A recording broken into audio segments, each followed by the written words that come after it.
마르코 복음서 9장. 예수님께서 또 그들에게 말씀하셨다. 내가 진실로 너희에게 말한다. 여기에 서 있는 사람들 가운데에는 죽기 전에 하느님의 나라가 권능을 떨치며 오는 것을 볼 사람들이 더러 있다. 영광스러운 모습으로 변모하시다. 엿새 뒤에 예수님께서 베드로와 야고보와 요한만 따로 데리고 높은 산에 오르셨다. 그리고 그들 앞에서 모습이 변하셨다. 그분의 옷은 이 세상 어떤 마전장에도 그토록 하얗게 할 수 없을 만큼 새하얗게 빛났다. 그때에 엘리야가 모세와 함께 그들 앞에 나타나 예수님과 이야기를 나누었다. 그러자 베드로가 나서서 예수님께 말하였다. 스승님, 저희가 여기에서 지내면 좋겠습니다. 저희가 초막 셋을 지어 하나는 스승님께, 하나는 모세께, 또 하나는 엘리야께 드리겠습니다. 사실 베드로는 무슨 말을 해야 할지 몰랐던 것이다. 제자들이 모두 겁에 질려 있었기 때문이다.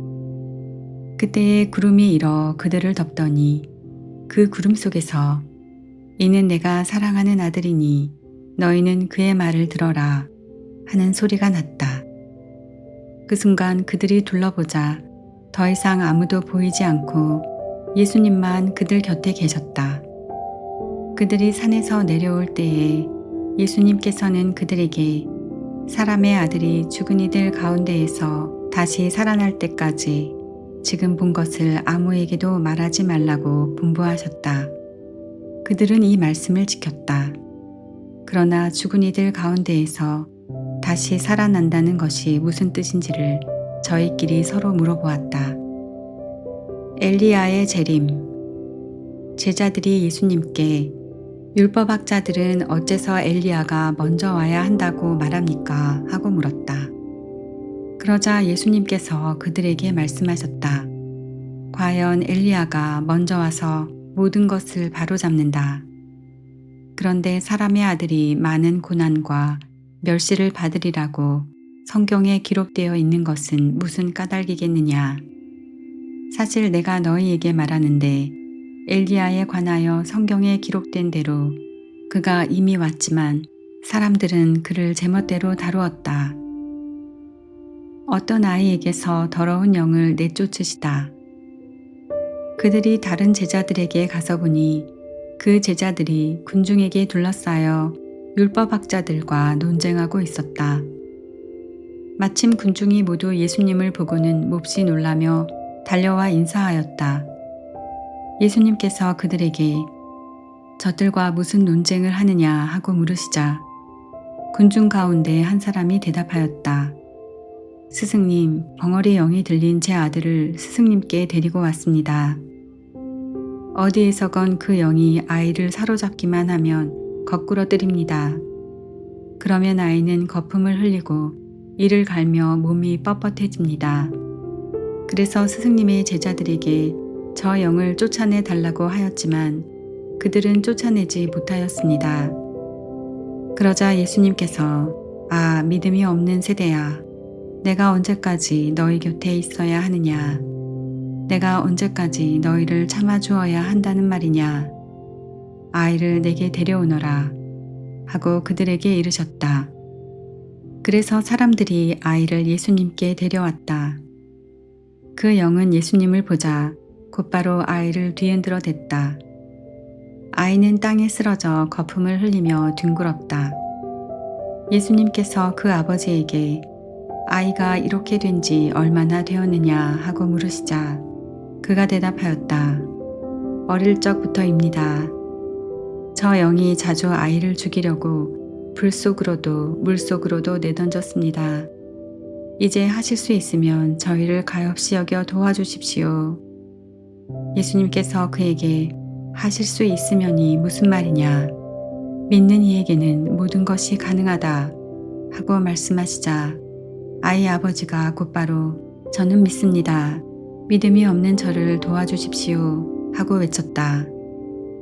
예수님께서는 군중이 떼를 지어 달려드는 것을 보시고 더러운 영을 꾸짖으며 말씀하셨다. 벙어리 귀머거리 영아, 내가 너에게 명령한다. 그 아이에게서 나가라. 그리고 다시는 그에게 들어가지 마라. 그러자 그 영이 소리를 지르며 아이를 마구 뒤흔들어 놓고 나가니 아이는 죽은 것처럼 되었다. 그래서 사람들이 모두 아이가 죽었구나 하였다. 그러나 예수님께서 아이의 손을 잡아 일으키시니 아이가 일어났다.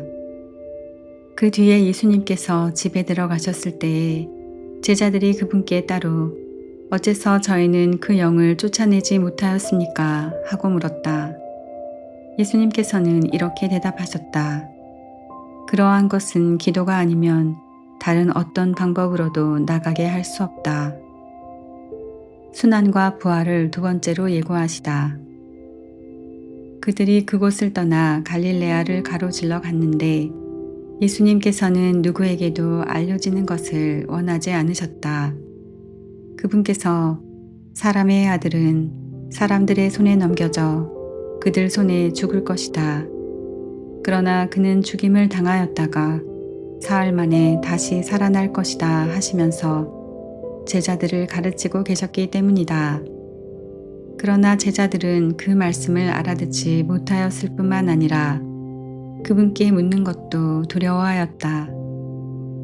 가장 큰 사람. 그들은 카파르나움에 이르렀다. 예수님께서는 집 안에 계실 때에 제자들에게 너희는 길에서 무슨 일로 논쟁하였느냐 하고 물으셨다. 그러나 그들은 입을 열지 않았다. 누가 가장 큰 사람이냐 하는 문제로 길에서 논쟁하였기 때문이다. 예수님께서는 자리에 앉으셔서 12 제자를 불러 말씀하셨다. 누구든지 첫째가 되려면 모든 이의 꼴찌가 되고 모든 이의 종이 되어야 한다. 그러고 나서 어린이 하나를 데려다가 그들 가운데에 세우신 다음 그를 껴안으시며 그들에게 이르셨다. 누구든지 이런 어린이 하나를 내 이름으로 받아들이면 나를 받아들이는 것이다. 그리고 나를 받아들이는 사람은 나를 받아들이는 것이 아니라 나를 보내신 분을 받아들이는 것이다. 우리를 반대하지 않는 이는 지지하는 사람이다. 요한이 예수님께 말하였다. 스승님, 어떤 사람이 스승님의 이름으로 마귀를 쫓아내는 것을 저희가 보았습니다.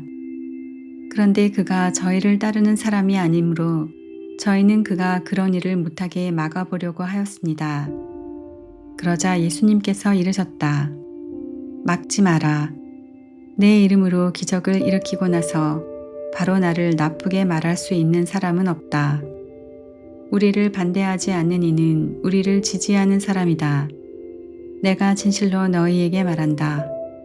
너희가 그리스도의 사람이기 때문에 너희에게 마실 물 한 잔이라도 주는 이는 자기가 받을 상을 결코 잃지 않을 것이다.